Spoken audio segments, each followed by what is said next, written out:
ये है talks news network और आप देख रहे हैं पॉलिटॉक्स, राजनीति का कच्चा चिट्ठा। साल 2021 में होने वाले बंगाल विधानसभा चुनाव से ठीक पहले टीएमसी और बीजेपी के बीच जुबानी हमलों की बारिश हो चली है। जहां ममता बनर्जी अपनी सत्ता बचाने में जुटी है, तो वहीं भारतीय जनता पार्टी ममता बनर्जी को ममता के गढ़ से उखाड़ फेंकने की बात कह रही है। फिलहाल ये तो भविष्य के गर्भ में छुपा है कि सत्ता परिवर्तन होगा या नहीं, लेकिन दोनों ही पार्टियों के बीच बयानों का आदान प्रदान बखूबी हो रहा है। नई नई घोषणाओं, नेताओं की पाला बदल रणनीति और सियासी वादों के बीच टीएमसी प्रमुख और बंगाल की मुख्यमंत्री ममता बनर्जी ने बीजेपी को ऐसी वॉशिंग मशीन बताया जिसमें कोई भी जाता है तो वो बेदाग हो जाता है। ममता यही नहीं रुकी और पीएम मोदी पर निशाना साधते हुए कहा कि जिस दिन नरेंद्र मोदी चुनाव हार जाएंगे, उस दिन बीजेपी के कार्यकर्ता अमेरिकी राष्ट्रपति डोनाल्ड ट्रंप के समर्थकों की तरह व्यवहार करेंगे। रानाघाट और नादिया में एक रैली को संबोधित करते हुए ममता बनर्जी ने कहा कि बीजेपी सभी को रोजगार देने और सब कुछ मुफ्त में देने की बात करती है। उनके पास कहने को बहुत कुछ है, लेकिन चुनाव के बाद वे सब भाग जाएंगे। बंगाल में रहने वाले मतुआ समुदाय को संबोधित करते हुए ममता ने कहा कि वो एक बिल लेकर आए जो अपने नागरिकों को अचानक बाहरी और विदेशी बना देगा।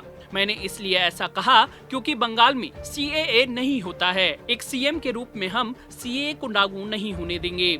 हमारी सरकार ने मतुआ विकास बोर्ड बनाया है और 10 करोड़ रुपए भी दिए हैं।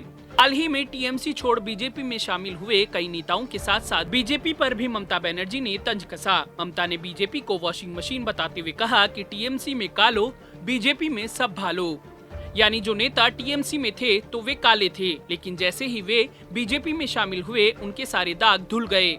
यानी बीजेपी ऐसी वॉशिंग मशीन है जिसके पास धुलाई की जबरदस्त ताकत है, जो भी उसके भीतर जाता है एकदम बेदाग और चमक जाता है।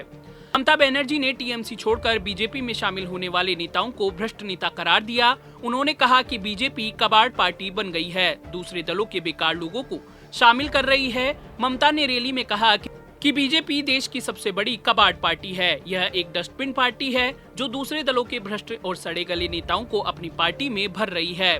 ममता दीदी ने ये भी कहा कि उन्होंने एयर इंडिया, सेल और गेल को बेच दिया। पहले उन्होंने नोटबंदी की, फिर घरबंदी की, अब वो लोगों की जेलबंदी करेगी। वो केंद्रीय एजेंसियों के जरिए हमें डराने की कोशिश कर रहे हैं, लेकिन उनको इन सब से कोई फर्क नहीं पड़ता। नए कृषि कानूनों को वापस लेने की मांग करते हुए ममता बनर्जी ने कहा कि अगर बीजेपी नए कृषि कानूनों पर अड़ी रही तो भारत को जल्द ही खाद्य संकट का सामना करना पड़ेगा। ममता ने कहा, अगर बीजेपी कृषि कानूनों पर अड़ी रही तो हमारे देश में खाद्यान्न की कमी हो जाएगी। किसान हमारे देश की संपत्ति हैं और हमें ऐसा कुछ भी नहीं करना चाहिए जो उनके हित के खिलाफ हो। चुनाव से ठीक पहले ममता बनर्जी ने कोरोना कार्ड खेलते हुए प्रदेश में कोरोना की फ्री वैक्सीन का दांव भी खेला।